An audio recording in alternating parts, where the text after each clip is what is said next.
কল্যাণী ইউনিভার্সিটির আন্ডারে নদিয়া এবং মুর্শিদাবাদ জোনের মধ্যে যে সমস্ত কলেজ রয়েছে প্রত্যেকটা কলেজে তোমরা যারা এনইপি ফোর্থ সেমিস্টারের স্টুডেন্ট রয়েছো, তো তোমাদের যাদের মাইনর সাবজেক্টে ফিলোজফি রয়েছে, মাইনর ফিলোজফির লাস্ট মিনিট 5 এবং 10 নম্বরের কিছু গুরুত্বপূর্ণ প্রশ্নের সাজেশন নিয়ে আজকের এই ভিডিওতে আলোচনা করব। অর্থাৎ আমি তোমাদের জন্য লাস্ট মিনিট মাত্র কয়েকটা 5 এবং 10 নম্বরের গুরুত্বপূর্ণ প্রশ্ন রেডি করেছি, যে প্রশ্নগুলি পরীক্ষার আগে ভালো করে পড়ে গেলে এখান থেকে তোমরা পরীক্ষাতে হুবহু প্রশ্ন কমন পেয়ে যাবে। তো কী কী প্রশ্ন রয়েছে তাহলে এবার তোমরা প্রত্যেকে সেগুলো দেখে নাও। তো দেখো স্ক্রিনের উপর তোমরা প্রত্যেকেই প্রশ্নগুলি দেখতে পাচ্ছ। তো এখানে যে প্রশ্নগুলি দেখছো এই প্রশ্নের সাজেশনের পিডিএফটাও আমরা তৈরি করেছি বিগত সেমিস্টারের মতো। তাই তোমরা যে বিগত সেমিস্টারে আমাদের থেকে পিডিএফ নিয়েছিলে তোমরা প্রত্যেকেই রেখেছিলে হুবহু সমস্ত প্রশ্ন কমন ছিল। তাই যারা এবার পিডিএফ নেবে অবশ্যই নিয়ে নিতে পারো, স্ক্রিনে দেওয়া নাম্বারে এসএমএস করে অবশ্যই পিডিএফটা নিয়ে নেবে। যারা এখনও পর্যন্ত বই কেনোনি তোমাদের প্রত্যেককেই বলবো পিডিএফটা নিয়ে নাও। পিডিএফটার প্রাইস খুবই কম রাখা হয়েছে, মাত্র 100 টাকা। তাই যারা নেবে অবশ্যই নিয়ে নিও। পিডিএফে তোমরা 2, 5, 10 সমস্ত প্রশ্ন সাথে তার উত্তরও পেয়ে যাবে। ওকে, তো দেখো স্ক্রিনের উপর তোমরা প্রত্যেকেই প্রশ্ন দেখতে পাচ্ছ। প্রথম প্রশ্ন রয়েছে, জৈন দর্শন অনুসারে পঞ্চ মহাব্রতের তত্ত্বটি পূর্ণরূপে সবিচারে আলোচনা করো, অথবা জৈন দর্শন অনুসারে পঞ্চম মহাব্রত ব্যাখ্যা করো। পরের প্রশ্ন, চার্বাকের মতে প্রত্যক্ষ একমাত্র প্রমাণ ব্যাখ্যা করো। অথবা প্রশ্নটা আমি আর আলোচনা করলাম না। পরের প্রশ্ন, কোন কোন যুক্তিতে চার্বাক দার্শনিকরা অনুমানের প্রামাণ্য অস্বীকার করেন।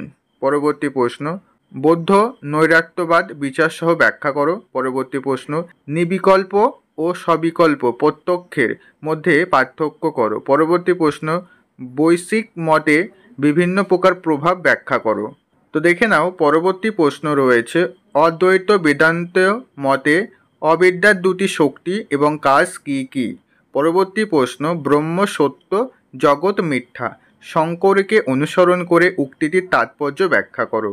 পরবর্তী প্রশ্ন, রামানুজের মতে চিৎ অচিৎ ও ঈশ্বরের মধ্যে সম্বন্ধন কীরূপ। পরবর্তী প্রশ্ন, চার্বাক জড়বাদের বৈশিষ্ট্যগুলি কী কী। পরবর্তী প্রশ্ন, চার্বাক জ্ঞানতত্ত্ব সম্পর্কে সংক্ষেপে আলোচনা করো। পরবর্তী প্রশ্ন, চার্বাক দেহাত্মবাদ তত্ত্ব বিচারসহ ব্যাখ্যা করো। পরবর্তী প্রশ্ন, জৈন সাধ্যবাদী তত্ত্বের মুখ্য উদ্দেশ্য কী। পরবর্তী প্রশ্ন, জৈন সপ্তভঙ্গি নয় সম্পর্কে আলোচনা করো। পরের প্রশ্ন, জৈন নীতিতত্ত্ব অনুযায়ী অনুব্রত বলতে কী বোঝো। পরবর্তী প্রশ্ন, বৌদ্ধ দর্শনের অষ্টাঙ্গিক মার্গ আলোচনা করো। পরবর্তী প্রশ্ন, ন্যায়ের মতে প্রত্যক্ষ কী, উদাহরণসহ লৌকিক ও অলৌকিক প্রত্যক্ষের মধ্যে পার্থক্য করো। পরবর্তী প্রশ্ন, সমবায় ও সংযোগ প্রত্যক্ষের মধ্যে পার্থক্য করো। পরবর্তী প্রশ্ন, ন্যায় দর্শন অনুসারে অলৌকিক প্রত্যক্ষ কী, ন্যায় দর্শনের কত প্রকার মৌলিক প্রত্যক্ষ স্বীকার করা হয়েছে, কী কী উদাহরণসহ সামান্য লক্ষণ প্রত্যক্ষ সম্পর্কে আলোচনা করো। তো এরপর থেকে আর প্রশ্নগুলো আলোচনা করলাম না, প্রশ্নগুলি তোমরা স্ক্রিনের উপর দেখতে পারবে। এরপরে আর 2টো পেজ থাকবে। তো অবশ্যই এই প্রশ্নগুলি তোমরা পরীক্ষার আগে ভালো করে পড়ে যাবে। এখান থেকে তোমরা পরীক্ষাতে 5 এবং 10 নম্বরের হুবহু প্রশ্ন কমন পেয়ে যাবে। আর যারা এখনও পর্যন্ত বই কেনোনি তোমরা চাইলে স্ক্রিনে দেওয়া নাম্বারে এসএমএস করে আমাদের কাছ থেকে পিডিএফটা সংগ্রহ করে নিতে পারো। ওকে, তো এর পরবর্তী কোন সাবজেক্টের সাজেশনের প্রয়োজন অবশ্যই ভিডিওর কমেন্টে জানাবে। আমরা পরবর্তী ভিডিও খুব শীঘ্রই আমাদের এই চ্যানেলে আপলোড করে দেবো। তো আজকের ভিডিও এই পর্যন্ত, আবার দেখা হচ্ছে পরবর্তী ভিডিওতে। তোমরা সবাই ভালো থেকো।